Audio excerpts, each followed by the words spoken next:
This is a presentation of Northeast Streaming Sports.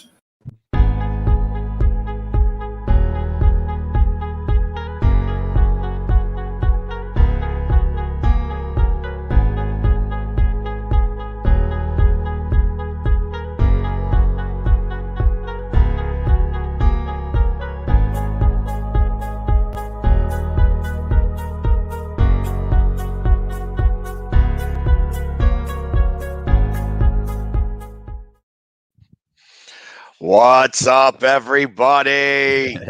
It's another Birds Breakdown, and we're back. Obviously, last week I was traveling and could not do the show, so I apologize to everybody who wanted to check in with us on Monday, and we just weren't there.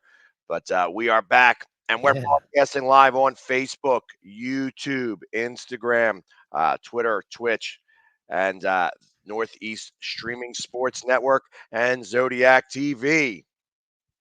It's been a few days. What's up, man? Dude, I'm doing great. I feel a little bit better than the fan base I feel like these days. But look, it's a long season, as we all know. We have an extra game this year as well. But it's been a while. Welcome back, everyone. Thank you so much for tuning on in. It feels a little weird because obviously the last time we saw the Eagles play wasn't yesterday. It's not even tonight. It was last Thursday, so we had a couple days. But there was some good, again, like every single game this year, some good, some bad. I think we're still talking about the same things, which is a little frustrating. But there are some good things that I have been enjoying watching. And I think that this team is to me a good game plan away from being a much more competitive team, but I'm sure we'll dive into that in full effect. And of course, we have big news as well, the Philly Sports Guide, to talk about from last Friday. we might as well lead off with that because that really made up more headlines than the game itself. I'll try not to cry. Which everybody kind of expected that we probably were not going to do well against Tampa Bay. I actually thought we could possibly pull it out, and realistically, we had our opportunities to do so. Right. But that goes back to what I say is coaching. This is not this is becoming more and more challenging watching this. Pop Warner offense. But Zach Ertz, is an Arizona Cardinal. And I want to say this first and foremost. Obviously, I was a big fan of Zach Ertz. Right. He was a tremendous athlete here in Philadelphia. He was one that knew what Philadelphia stood for and what it was all about. I like the fact that the Eagles took care of him. They gave him the opportunity. They didn't send him to some scrub team where he was going to sit there and, like Miami wanted him, or even Indianapolis wanted him. And I mean, imagine being on those teams right now. It would be like being on the Eagles, I think, man. However, they waited and bided their time and sent him over to a team. So he went, he woke up 2-4 and, or went to bed 2-4 and woke up 6-0, which crazy? Is, awesome. And from what I understand, they are not. This is like a one-year thing. He's not going to do negotiations right now. So this wouldn't surprise me to see him back next year. Yeah. I mean, you heard what he said after. He wants to break Carmichael's record, which I love. And even hearing him talk about, and we've talked about this before, I love the Philly sports athletes. When their career's done, like they just feel like this is their home. I mean, you hear him talking about how, the trade talks was happening. They were letting Zach Ertz say, Zach, you're probably going to be closer to home. You'll be closer to Julie and all that.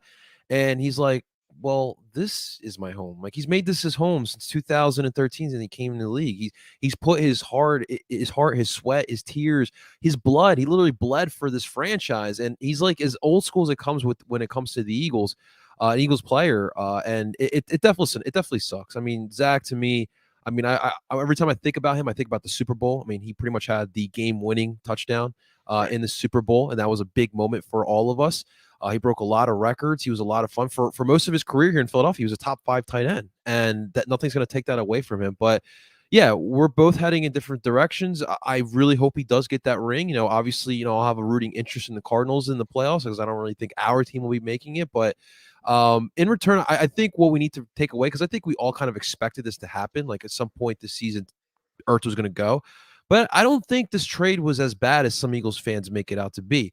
The fact of the matter is, veteran players in the situation Zach Ertz is in, he's around 30 years old. Teams don't really covet 30-year-olds like that. You got yourself a 5th-round pick this year. It's another draft pick. That's 10 draft picks in 2022. You get a cornerback prospect who the Eagles actually had an eye out in this past draft. He seems to be like a good prospect. The problem is in Arizona, they had too many cornerbacks in that room. There was just no room for him, and they just dish him out to Philly. And I don't know what Steven Nelson's future is going to hold. I'm not really buying the whole he's going to come back next year. But regardless, you got another prospect here you can kind of look at. And again, Zach, I think both sides win in the situation, and you really have to do right by this guy because this is one of your franchise's legends. Remember, this whole era that we just went through with Eagles football is one of the best in franchise history. So we got to make sure we honor those guys the correct way. Well, and I agree, and I feel that, especially. I mean, he went to a team, one, that really does have a chance here to go to the Super Bowl. A lot of people have touted them as possibly the representative from the NFC. And he goes in there as a number 1 tight end too. They don't really have a guy who can play that position right now. So I felt like the Eagles really went out of their way to take care of him some.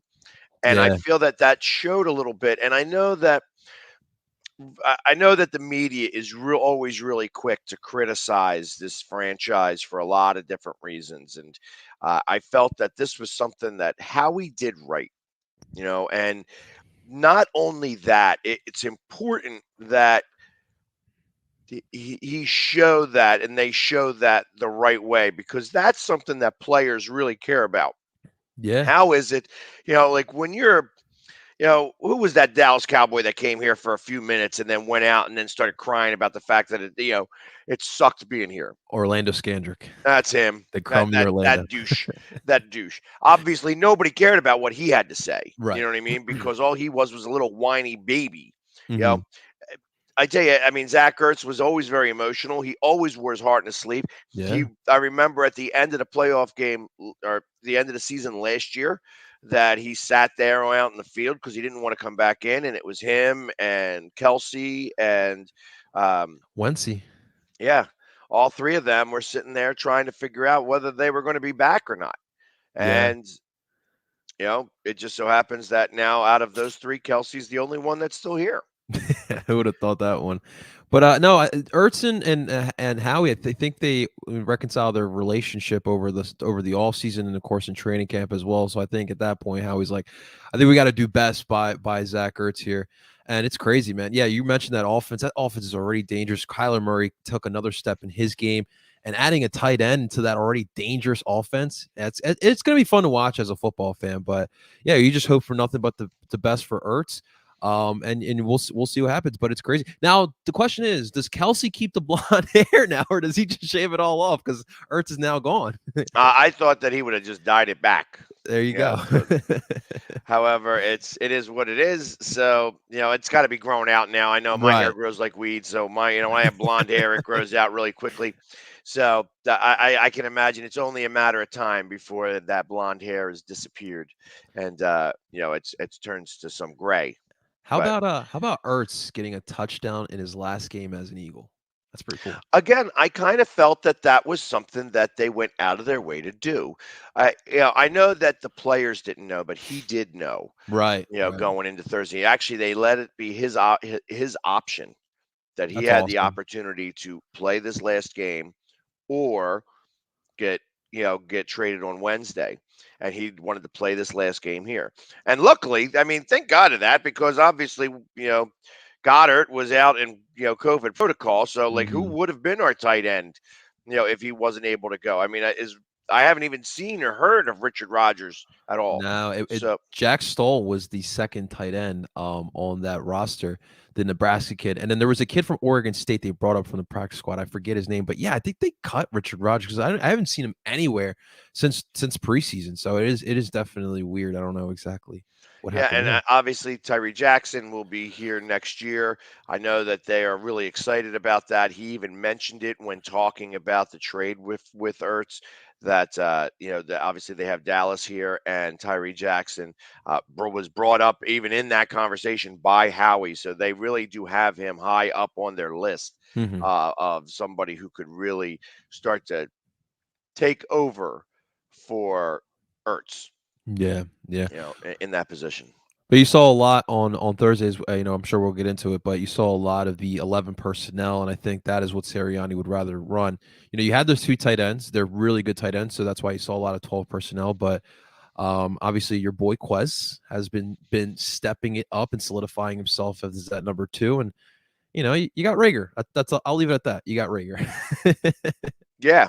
And they were talking about that. I was listening to Sports Talk Radio for a minute earlier today, and they were talking about the difference between Rager and Jefferson, how Rager had like 600 catches or 600 yards and 5 touchdowns to Jefferson's, like I think this was in the last year of college, where Jefferson had like 1,500 yards and 19 touchdowns.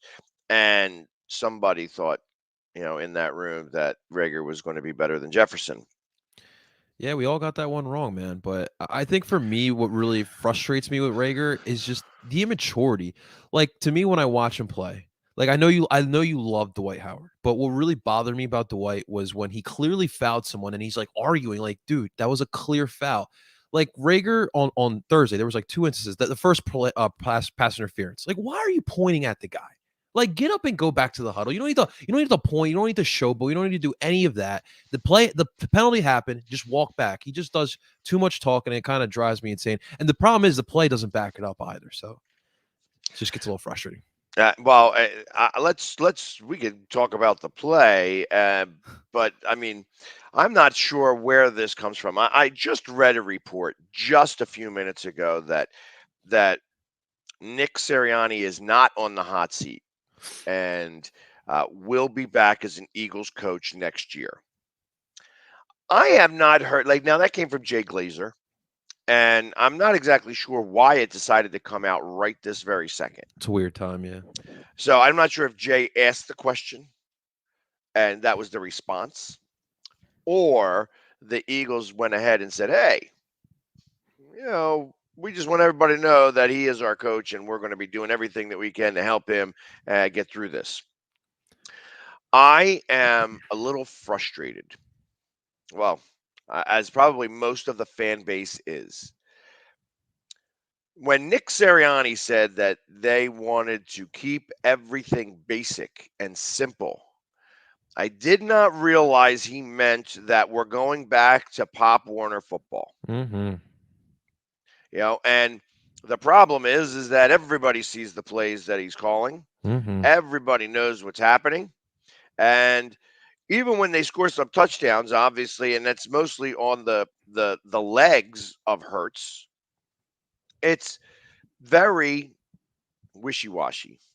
Yeah. Now, I have good things and bad things that I feel about Hurts.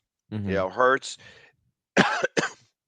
I'd love to take his heart, his leadership ability, and his mental prowess and put it in somebody who actually could play quarterback. Not that I feel like he can't play quarterback. I just feel like that he would be a much better quarterback on 7-on-7 flag football. And I'm not trying to demean him. I'm not trying to sound like I am down on Hurts. Mm-hmm. But his arm strength is a problem. And even when you're getting Quez Watkins is the perfect example. He has been open on some of these throws, like, amazingly. However, he's got to go under it and fair catch it almost, and always the D-back catches up with him. He hasn't been able to break it because he's got to slow down to catch the ball that's wobbling. Right. And that is where I have my biggest problem. I was talking to an NFL defensive end, and I was asking him, just on your opinion, what are your thoughts? I says, my thing is that I see the duck balls he's throwing. They're wobbly, even on short passes. And when you throw the long ball, it's a rainbow. Mm-hmm. And it's great if that rainbow is being thrown in the very beginning of the play so that the guy's got to run to it. However, the problem gets down to the fact that, I mean, it was like the first interception. He threw that rainbow, and of course it it was pissed me off. intercepted. Again, it Fundamentals, was man. not a throw that should have happened, and I understand why he threw it. It was kind of like a punt. I guess that's what we're going to do now. We're going to punt and throw our first interception down to the goal line, and that's how we're going to do it. Except the fact that they had Tom Brady, who said, "Yeah, my thumb hurts, my thumb hurts, my thumb hurts," and then went ahead and just walked down the field, throwing the ball like like his thumb didn't hurt. Right. So this team, everybody's saying it lacks identity. No, I feel like it doesn't lack identity. It lacks sophistication. That our identity is that we are a Pop Warner offense, and that the defense is getting frustrated from the other side of the ball. That's what I felt. That's what I felt. Yeah, man. Back-to-back years, this defense has had to kind of carry this offense, and this defense has got to be exhausted at this point from all the carrying that they've been doing. But no, look, I mean, when it comes to Jalen, here's my thing with it. Right now, I'm not going to argue that arm is not the best. I don't know if it's an NFL arm. There are throws that I see, and even on Thursday night, I saw that it was like, wow, okay, all right, that was nice. That's what NFL quarterbacks do. But then you mentioned the interception. I think what pissed me off more in the interception was the lack of fundamentals. To me, I hate throwing off your back foot. It just reminds me of Eli Manning. Like, you don't need to throw with your back foot, and that is just composure in the pocket, planting your feet and just throwing the ball. I don't know if it would have been intercepted if he would have planted his feet the proper way, but regardless, fundamentals is something we're going to have to look at when it comes to Jalen Hurts, especially when we know the accuracy on his ball is not the best. There's a where it's like, why aren't you floating it in instead of darting it in? Like, I don't know if Jalen has all that, but obviously it's tough for me because I see the moxie like you speak out. I see the leadership that he demonstrates. I know he's running the ball way too much, but from what I'm seeing a quarterback that has stuff that he could potentially be a franchise quarterback. But what I don't see is leadership for him. I don't see a proper game plan put in place for him. Look, whatever, you want to run this high school offense, you think that Jalen can only run a read option type of offense? Why not try? Like, try to run some sort of pro sets. Try to run a single back set with Jalen under the center. Try different things. Like what you're doing right now, it is not working. Throwing 20 screens in a game, it's not working. And by the way, it's not a run play. It's a pass play. If you look at the stats, I hate looking at stats, but if you look at stats, a screen is a pass play. It is not a run play. So to me, when I look at Jalen's development, how can he develop when he's out there trying to beat Carson Wentz? This is stuff that we saw Carson Wentz trying to do. I think Jalen is a little bit more mentally strong than Carson Wentz. I think that's why Jalen is succeeding a little bit more than Carson Wentz right now. But look at what's going on. Let's look at Carson Wentz real quick. Just real quick. The past 2 games, he's looked pretty solid. He had the block. Why? Indy's running the ball. We already knew about Indy's defense. He's got good weapons out there. He's got a good coach out there. Here in Philadelphia, this defense is I'm not going to say it's bad, but it's not good either. He's got some weapons, but are too young, and he's got a coaching staff that I don't know what they're thinking when it comes to the pass plays. And of course, the Philly sports guy. You know what we're going to talk about. Why was it that we decided to wait on the last offensive possession to start using Miles Sanders on the ground? Like, come on. This is what I'm saying with Sirianni. I'm at the honeymoon stages over at Nick. You can say all you want. You can say, I hold myself accountable. No one's harder. Like, dude, the talk's got to stop. At some point, action's got to speak. Just stop talking. That's it. I agree. And beginning to believe that they are going to be setting themselves up to be able to have to draft another quarterback.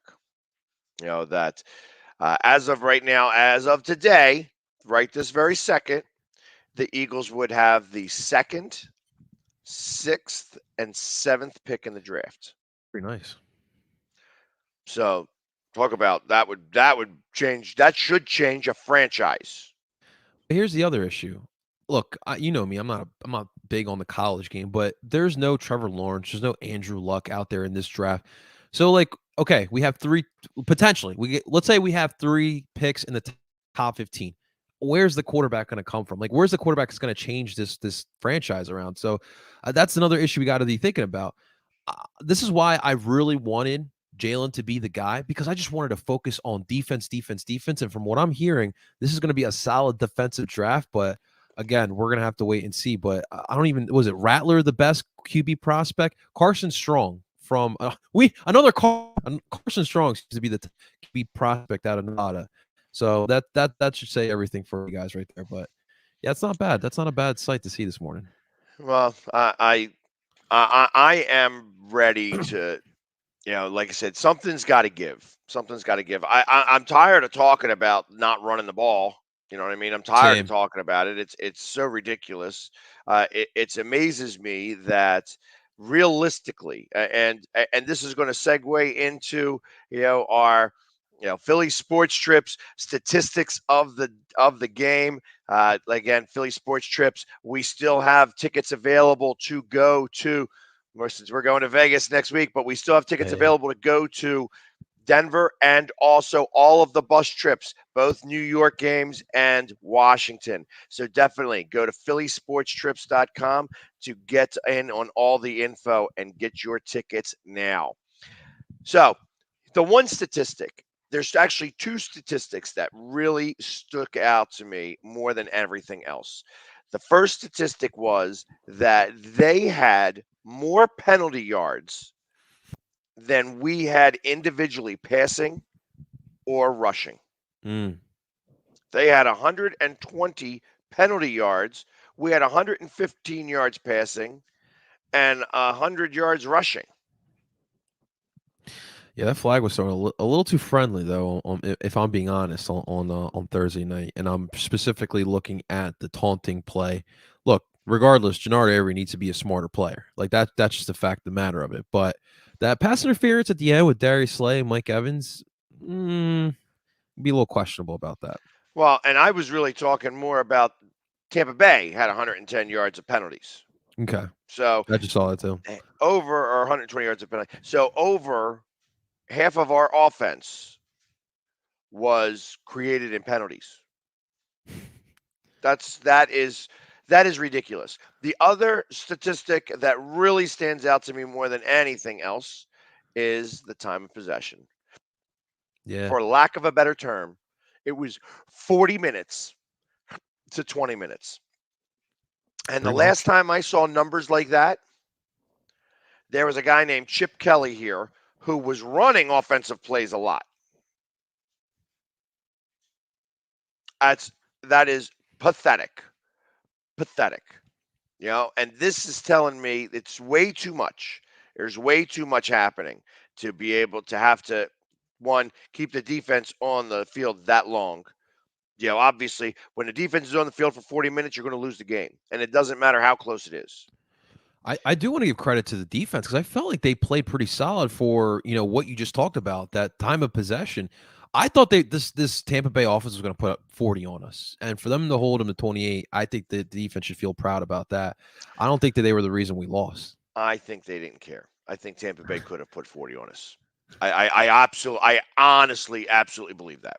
I feel that Tampa Bay really shut it down in the second half. They just did not care. They figured they were going to be able to stop it, and they figured they could turn on the switch whenever they wanted to, which is kind of what they did in that last drive, where it was like the last 7 minutes of the game was all Tampa Bay. The AB catch, Marcus Epps still trying to catch AB. I mean, so it's just this has been a challenging team to watch. And I've been at the games, obviously. I'm doing all 17 games there live and in color, and it's hard to watch this team. It's hard to be able to continue to think like that we're going to be able to stay in it and come back. I mean, they did show some heart, and I feel that that's the one thing that is being heard, that they are competing and not giving up.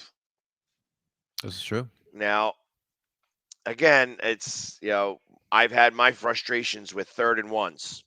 3rd and 1s. Every 3rd and 1 battle, I think we've won 1 out of 22. And it's becoming pathetic that we cannot get off the field in third down. Again, let's go back to statistics on third down. Actually, we were 7 for 13, or they were 7 for 13 on third down. We were 3 for 10. So they get us off the field, we can't get off the field. And it's like nonstop. They had 73 offensive plays to our 47. This is not enough. It amazes me that the game was as close as it was. Mm-hmm. Because I tell you what, the bookies made out like a bandit. Because I know I said you definitely want to take the under and that you should take the Eagles with the points. And literally, that's what came out. Because the public took Tampa Bay and the over throughout. And I was like, this is not an over game. I didn't think it was going to happen the way that it did, where Tampa scored, sat on the ball for the last 2 minutes and 35 seconds. I was like, okay, I'll just get this first down and then we'll just kneel and kneel and kneel. You know what I mean? It just, it amazed me. It amazed me that they kept it so close as they did. But I think that had more to do with Tampa than with us. Yeah, man. How about our linebackers getting ran over by Leonard Fournette all night long? Well, and there's something that I was watching with Brian Westbrook. Brian Westbrook is doing videos like Baldy. Yeah, he's doing great. And I was watching how this is the problem that we have with the linebackers, and he was specifically singling out Singleton. And Singleton last year was great because we had something much, much worse last year. This year, he is more worried about getting beat than making the stop. And they showed where he was in the hole, and if he just kept going forward, he could have made a stop in the backfield. Instead, he let Fournette come to him, and that's why he got pushed. Yeah. And that's the difference. That's the biggest difference. You have to attack. If you're going to over pursue, then I in some cases I'd almost rather that. Right. I'd rather you over pursue than under pursue. That, hey, I'm going to sit here and then I'm going to let him come to me. And of course, once he starts running with some power, he's like Jordan Howard. Jordan Howard just was able to lift and carry people with him. Yeah. That's what Fournette was able to do. Doing it all, man. Doing it all. I think he had like 6 catches too, on top of his 81 yards, something like that. He had a great game. I think what frustrates me more is just the lack of fundamentals with these linebackers. The tackling, like, look, Fournette's a big dude. That's a girthy mother effer over there. And like, why? Like, to me, I hate, like, why are you tackling so high? Like, why? It's like fundamental stuff, especially when you see a bigger back like that. Just go for the legs. Like, come on, stop trying to fool us. Davion Taylor, I saw get a lot of love out there. I think Eagles fans just want to see a young guy bring some promise. But Davion can run. I'll say that. Davion can run with these guys. But his tackling as well is pretty atrocious. Like, the dude doesn't even rap. All right. So I know we want to see a bright spot with the linebacker core, but overall, this is going to be a position they're going to have to fix. And it has to be the number one priority, even more than quarterback, in my honest opinion, going into next year. And the thing is, too, like, we're sitting here watching this linebacker play. And then on offense, when the Eagles are out there, you're seeing Devin White. You're seeing Shaq Barrett. They didn't have Levante David out there, who I think is their second best linebacker. And still, like, Devin White was all over the place. Shaq Barrett was all over the place as well, making Jalen Hurts get out the pocket. It would be nice to have some good linebacker play in this city, man. Well, and I can't imagine that that's going to get fixed anytime soon, because that's just their philosophy. Their philosophy is, we'll take care of it sometime. Makes no maybe. sense. And it's becoming challenging, obviously. Now I feel like as we move forward here, that we have some games, the next 2 games specifically, that are very, very winnable. I know that as of right now, that the Raiders beat the Broncos last night, and realistically, that was I felt that was there. We're not going to let the media get to us and we're going to go ahead and be able to move forward here and win this game against a Denver Broncos team that I think was a little overrated in the first couple of games. So obviously when they got to this game, it was like, yeah, all right, the Raiders actually took care of business. However, I think that it's all going to catch up to the Raiders pretty quickly, and that we couldn't be going in at a better time. Had we played them this week, I feel like we would have lost. Right. Because I feel like that the team rallied around the new coach. You know what I mean? Like, okay, we're going to do our thing. But now that emotion is gone, and it's going to be really tough for them to be able to keep up that standard.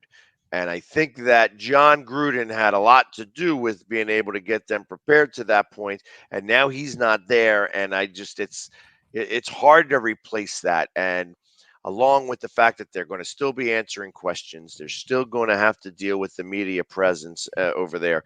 And we've had 10 days to figure this out and such. So I expect that we are going to go out to Vegas and we're going to win. And we're going to win actually somewhat handily, because I feel that just Vegas is going to be in a lot more disarray than we are. Mm-hmm.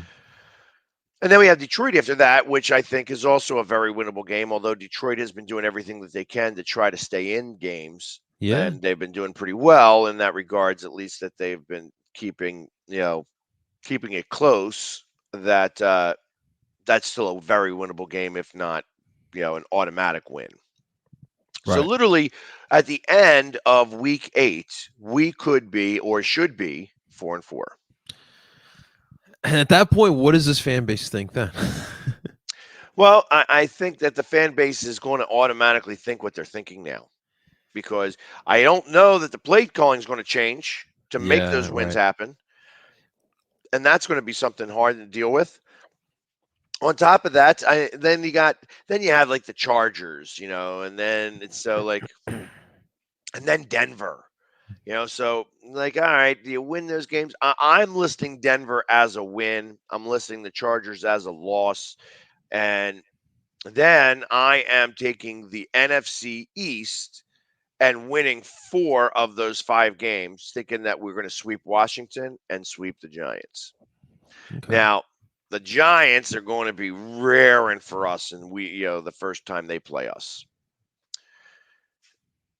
But, and then we have the Jets in the process. So I'm still giving an extra loss in there somewhere. If we were to lose to the Broncos, I kind of feel like that's where we're going to get our 9-8. However, if we beat the Broncos, we could lose one of the games to Washington or the Giants, because I feel like we beat the Jets. I feel that we'll crush them, and we're still going to wind up with 9. And God forbid if we, beat Denver and beat them all and actually take 10, because I don't think we beat Dallas. Dallas sucks, but that's just me saying that. You know what I mean? Actually, Dallas is a really good team, and the fact that they were able to kind of stay with their game plan yesterday. I thought that they were going to lose that game. I thought they got lucky in overtime, though. I'll say that. Well, I guess you could call it lucky in overtime. They took on Jalen Mills. Well, I was referring to the pass interference that they didn't call on Nelson Aguilar. Or I forget who was covering Nelson Aguilar, but the defender had his hands clearly on Nelson's face mask before he could turn around. And it is what it is. You know me, I don't like blaming the refereeing on game results, but that's definitely one that should have been handled back. But I agree, man. Dallas is it's a balanced team too, and the defense has gotten better. And you consider like a guy like Randy Gregory has stepped up this year. Michael Parsons has been an absolute stud for them, and Diggs has been really big for them as well. But if I were to tell Eagles fans that there is actually a possibility that they could make the playoffs, even without winning the division, did the NFL announce if they're going to move back to 6 teams on each side, or are they going to stick with 7? No, that's 7 teams on each side now. So if you look at the 6 and the 7 seeds right now, the New Orleans Saints at 3-2 currently, and the Minnesota Vikings at 3-3 right now. I don't know about you, but those teams really don't scare me too much. So there is a possibility here. But again, guys, look, this year, I'm not more so worried about that. I'm not. Look, we're not gonna. If we make the playoffs, we're not gonna win any Super Bowls. I really am still evaluating this team. I'm still trying to see. I want to see Jalen in this stretch here. So now this Raiders game, like you mentioned, is not going to be as hard as I thought in the beginning of the year. And then you got a bunch of other teams who are kind of there. I mean, I think the Chargers are much better than what we anticipated before the season. I'm really not worried about any other opponent on that list there that we have for the rest of the schedule. So it's still there. So the Eagles need to fight. Like there is still an opportunity here to make the playoffs. You still want to make that. So it's looking pretty damn good right now, if you're asking me. So we'll see what we look like in 2 weeks. But 4-4 after 8 weeks, I mean, looks that's good. what I expect to be at. We need to be at 4-4 if we're going to have any chance. And then realistically, like I said, the only game that I feel like that is a straight out loss or straight out losses is going to be against the Chargers in Dallas. Yeah. And both of those are home games. Mm-hmm. So, I mean, it's possible. I mean, obviously, in a division game is always going to be tough, and especially against the Giants, who are going to be gunning for us pretty hardcore. I can imagine that they are, really going to try to do whatever they can to make sure that they ruin whatever, hope we think we have for playoffs. Even if, again, the only reason why I would consider even making the playoffs as a good thing is because I want the guys to get the playoff experience. Oh yeah, that's it. That's it. I don't care that if we get shellacked in that first game because we shouldn't have been in there in first place. So I don't expect that we're going to make the playoffs, and I don't think that 9 games is going to be enough to make the playoffs. So you're going to have to win 10 games at the very, very least. That all being said, I don't know that we're going to win 10 games, but it's possible. And even looking at the schedule, even though, I think of the Saints, I'm not scared of the Saints. If we were to beat Denver, I mean, well, then that's now you got Denver beaten and the Saints beaten, and I think that we are better than both the Giants and the football team. So, and that's now 6 wins. That's definitely 10. And then go in with 10 wins to the last game of the season against Dallas. Who knows how Dallas is going to look then? yeah. You know what I mean? So, I mean, that could be the fact that they've won the conference, that they got the number 1 seed, and they want to rest. Then you could have 11 wins. There you go. I mean, that's really far-fetched. I don't want anybody to think I got this team winning 11 games, especially with the offense the way that they have it. I mean, I don't know that my Pop Warner team would win 11 games playing this offense. So that's the hard part with this, and I am wondering what is it that Jeff and Howie are thinking right now when it comes to these, with what's going on. Let me ask you something, because you just talked about that high school offense. What point would you think about giving the responsibility full-time to Shane Steichen, who's the offensive coordinator as of now? So here's the problem I run into that right now, because I don't care who calls the plays.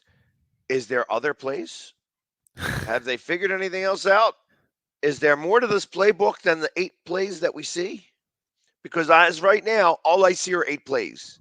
And 2 of those plays should never be called again. I'm tired of the wide receiver screen. It does not work. They see it coming. They know it's coming. Then how is it they expect it to work, especially down at the goal line? Every time they call it down to the goal line, they lose 5-6 yards. Why is it the first play, when it's first and goal, we lose yardage? Every single time. Whether it's by a penalty, whether it's by the play just getting blown up, every single time. They know what we're calling. They know the 4 plays that you call when it's, first and goal to go. And obviously, they're ready for them. I agree. Maybe it's time to find a 5th play. Yeah, I agree. And the problem is, it pisses me off because, the screenplay is a really valuable play in an offensive game plan. But now, by running it so many times, it loses its value. When you're going up against a good pass rush, or let's say it's 3rd or 2nd and long, that's a great time to run a screenplay. Not on 3rd and 3 at the 12-yard line. That's not when you run the darn screenplay. They're just abusing these things that can actually help you out. I would just like to, again, I agree with you. I would like to see different things. I would like to just try to implement more of a pro style offense or something different. Problem is we're running into, because of these RPOs, these guys aren't on the same page at times. So sometimes you're seeing, they run these RPOs. Jalen's looking to throw, but the receivers are thinking that they're going downfield to block, and then Jalen has no receivers, and he's got to go out the pocket and try to create a play. And there's just not enough communication.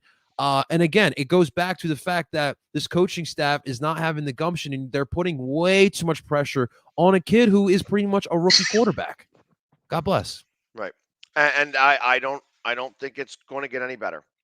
I agree. So it doesn't matter to me who calls the plays. If the plays are crappy plays, then it ain't going to matter who's calling them. Right? This is like playing Madden. And it's like me playing Madden is the problem, because I only call like 4 plays because that's the only plays I know how to do. So the defense gets ready for those 4 plays, but I got to get better than that. You know what I mean? I gotta juke and jive, and hopefully I can shimmy around people. But that's why I suck at playing video games, because I'm easy to figure out.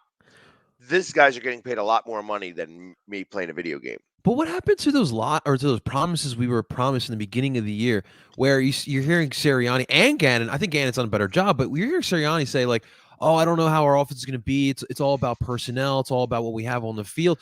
You're not calling any plays to get your playmakers involved. There's no game plan surrounded Devontae Smith, no game plan surrounded by Miles Sanders, Quez Watkins, nothing. It's just these darn RPOs with the same 8 plays like you mentioned. There's no intelligence when it comes to this offense.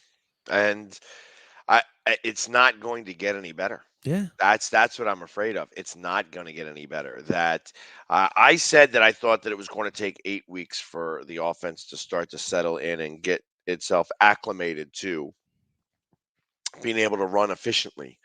But I didn't take into consideration how simple he was going to make the offense. And that's the issue. He said about making it simple. He talked about making it simple. That was Sirianni. We're going to do this. It was from the very first press conference that he flubbed up, that it's going to be super simple, and we're going to keep it simple because I don't want these guys having to think. Well, there ain't nobody thinking is what I feel like. Nobody's thinking at all. And you have an offensive coordinator who obviously has no say, because Nick Sirianni is coming up with the plays and calling these plays. The problem is that there's no rhyme or reason to the play he calls. Right. He just doesn't have a team that comes up against us, and it seems like we've been letting up the first. When they do their scripted plays, they score a touchdown. Yeah. I don't know how. I think it was 5 of 6 games they've scored on the first drive. And I don't understand how it is that our script is always 3 and out. And do they plan that script that way? It's like, okay, we're going to do this play. Then we're going to do this play. We're going to do this play. And then we're going to punt. Pass, punt. And it's like, hey, where we run the ball, and then they run it into the end zone, and it's like the fans oh, well, we called that play. No, we didn't call that play. Obviously he was trying to do it to maybe shut the fans up some, because he hears it. He hears it, and he knows that if whatever they're yelling at it during the game, they're talking about all week long on sports talk radio. And we have 3 stations of sports talk radio. I'm counting the AM station as well, that we can go on and talk to and complain about the fact that Nick Sirianni is obviously somebody who should be coaching junior high school. He'd be a great college coach.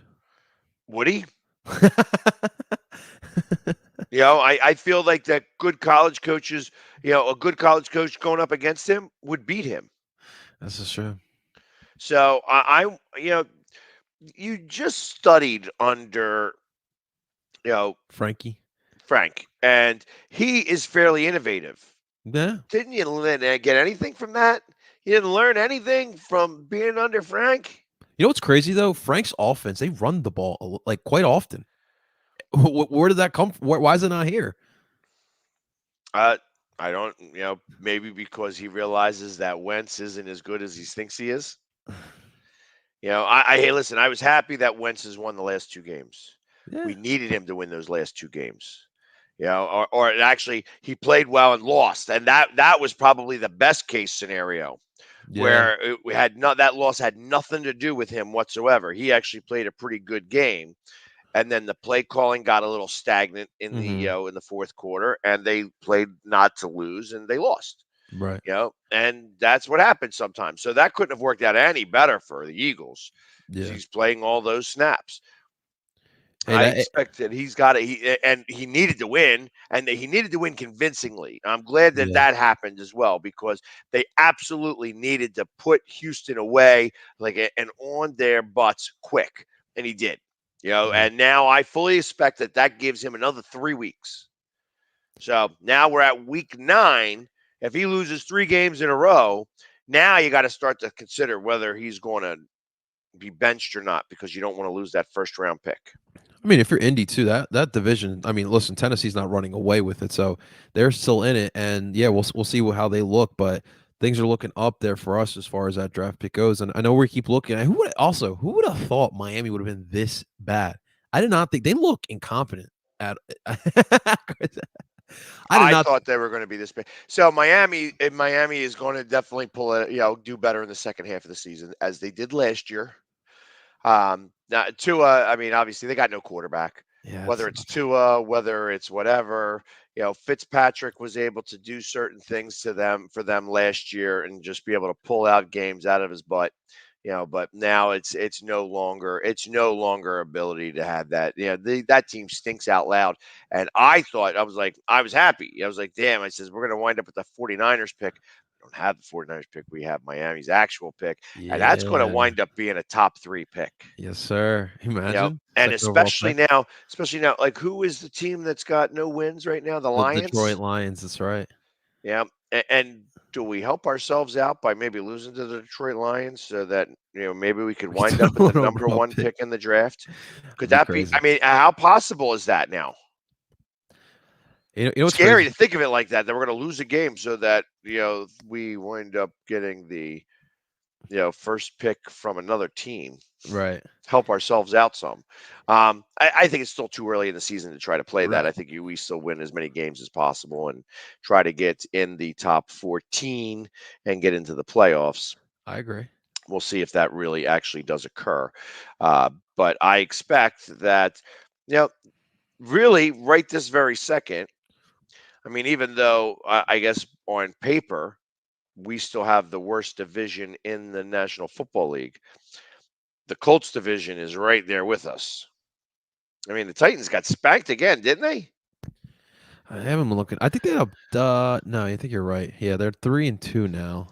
But I mean, when you lose to New York Jets, that kind of tells you everything. They actually play tonight. They'll be up against the Bills, which I mean, I think we could say that's a loss. That is a loss. But yeah, it's funny because a lot of Eagles fans get frustrated with the Eagles not finding a quarterback. They like to kill Jalen Hurts after 1 start or whatever it is. But there are franchises out there that literally struggle with this department so badly. I mean, you talk about the Miami Dolphins. They have the ghost of Dan Marino still wandering around Miami. The Chicago Bears have never had a franchise quarterback in their history. I don't think the Lions have ever had a franchise quarterback in their history. So it's a tough position. It's not even a science. It's a little bit of luck. It's a little bit of science. It's a little bit of skill, and it's such a hard position to find. You mean you don't think Scott Mitchell was a franchise quarterback for the Lions? Or how about the guy they just traded over to the Rams? Matthew Stafford is their best quarterback of all time. I'll give you that. But I mean, how many games did they win with him? I mean, I will say this: Detroit is known as a franchise to kill these skilled players. They've had one of the best quarterbacks in Matt Stafford in this era. They literally wasted his time. They wasted Calvin Johnson's career. They wasted Barry Sanders' career. That's just Detroit being Detroit. If you're a fan of the Lions, come here. I'm gonna give you a hug because that's just rough. That's just rough. Right. Yeah. It's you know what? And their fan base is still very prideful. As funny as that sounds, the Lions. Blue collar city too, man. It's blue collar city. I mean, the guys up there. I mean, I'm going to be up there for Halloween, and they tailgate. They do their thing. It's going to be a lot of fun. to be up there with them, but I fully expect that they are going to be 0-7. They got my respect for sure, man. But yeah. So, and how about Jacksonville breaking again? They broke the cherry. It's they were going hardcore to get that record to the NFL, and now they got to start all over again. Yeah, 20. so losing 21 games in a row and finally beating Miami. Thank you. I'm glad of that. Anyways, so that really worked out in our benefit. But they just need to move to London. Just do it. Well, and that's not far away because Jacksonville. Yeah, I don't care how much they want to yell Duval. Duval is done. You know what I mean? Because they ain't interested. They ain't even going out to the games anymore. They're just not. It's a pathetic franchise. You got Urban Meyer who's dancing with the little girls, in his restaurant and, not going home with the team, especially after a loss like that, where that team could have been up and, just what happens if somebody wants to get into a fist fight on the plane? The coach is supposed to be there to kind of stop that. Ain't nobody going to be stopping it there because, it's just a fugazi franchise is what that is. I don't see it at all anymore as anything that's going to be storied, and you think about Mark Brunell days and him doing those things and being again a play away from going to the Super Bowl to, yeah, this. It should have never happened. I don't know why. Like Carolina was fine, but Jacksonville, and I think they just fell for a new stadium, and they were like, "Yeah, let's go for it." But I mean, I don't know if you were there at the Super Bowl when the Eagles were there in 04, 05, but I did not hear any good stories about their time down there. Like it wasn't like as like entertaining as maybe like a Miami or a New Orleans. Oh, yeah, everybody I spoke to said that sucked down there. Jacksonville is not a fun city to go to. It's not a clean city. It should have never have hit up a Super Bowl, but that was part of the allure of becoming a franchise. Yeah, it was like, okay, you get the Super Bowl there, and then even the stadium was like weak sauce. You know what I mean? Yeah. It wasn't anything worthwhile.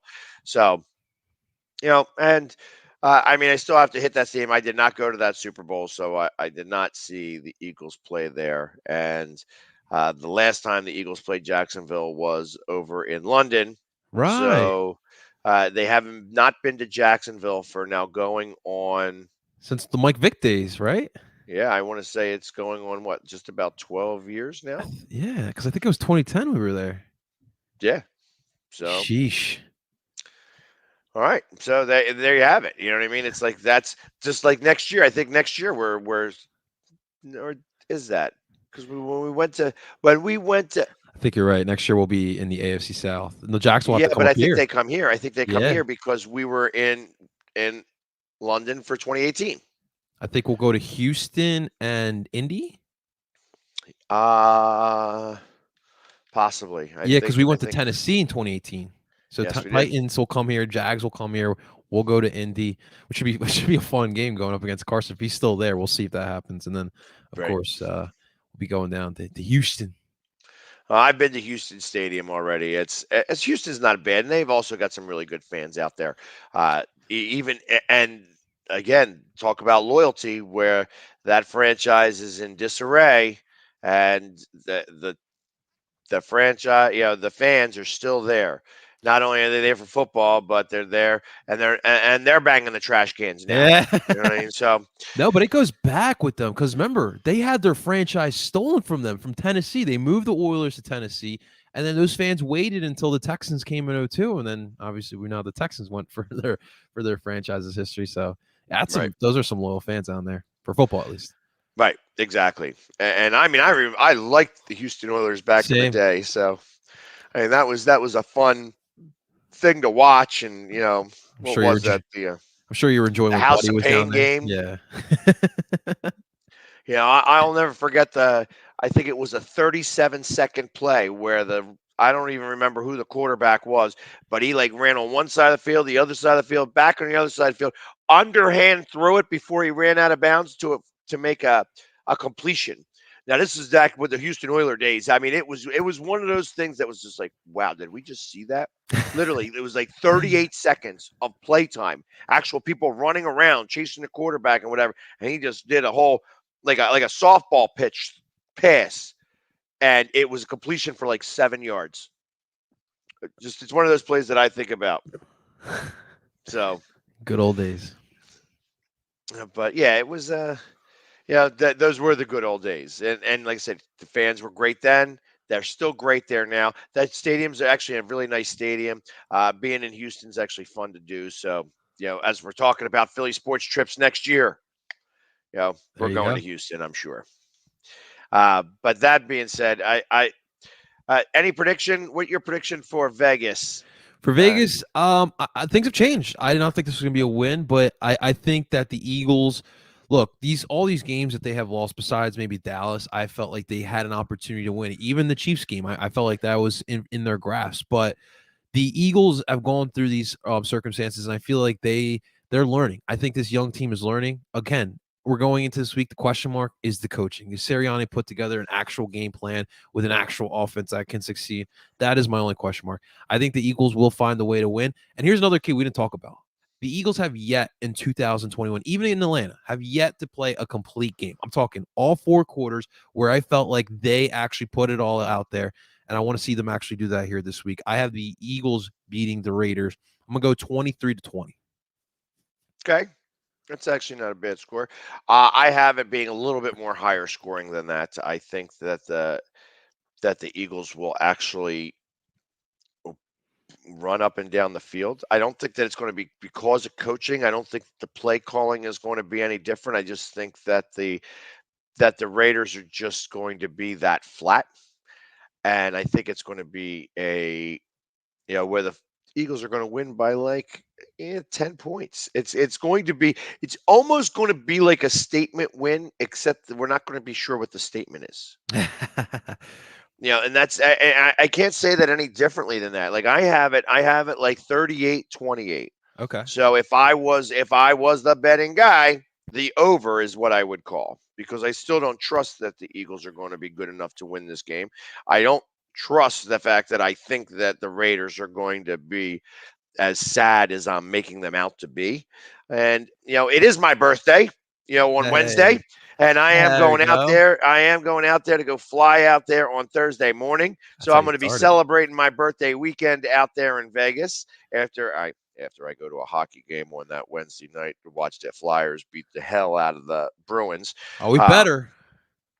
But beyond that, like I said, I'm going to be ready to go. We're going to have a birthday party for me on Friday out in Vegas. Nice. And everybody's is welcome to come. Please get a hold of me. If you're going to be out in Vegas, find where I'm at. I'm going to be letting everybody know and vlogging all my trip out in Vegas in its entirety. So where in the world is the Philly sports guy? You're going to be able to find out pretty easily and come find me and then buy me a shot, because I'm going to barely be able to walk when I'm done. So, but I think it's going to be, like I said, a 38-28 game. Okay. And we'll come out victorious, at least in my opinion. And I am definitely going to take the over in this game. Nice. So there you go. We'll see, and I'll be able to cash it right, at the end of that. Be like, hey, here we go, because I'm here in Vegas, so I'll bet like $5 on the over and collect my $3.50. So that being said, we are complete with another, Birds breakdown. Now, I will have to say that I am not sure we're going to be able to do it again next Monday, specifically because I am going to be traveling again. So if we can get it done early in the morning, maybe I'll try to do it. It might be very early, and then we do the replay at 7:00. But it's going to be tough to try to make that happen, because it is going to be a day of travel, and it's going to be the same thing the following week, because I'm going to be in Detroit for Halloween, and then the day of travel, although I think I'm going to travel on that Sunday rather than Monday to try to get back here for that week. But anyways, it's going to be a lot of running around the next couple of weeks, and hopefully the Eagles can bring out a couple of dubs in the process. But in the meantime, for myself, the Philly sports guy, for El Parcero, Philly. Yes, sir. Like I said, let's take care of business this week and go out to Vegas and celebrate my birthday the royal way with a big dub. Go Birds. Yeah. Yeah. See you guys.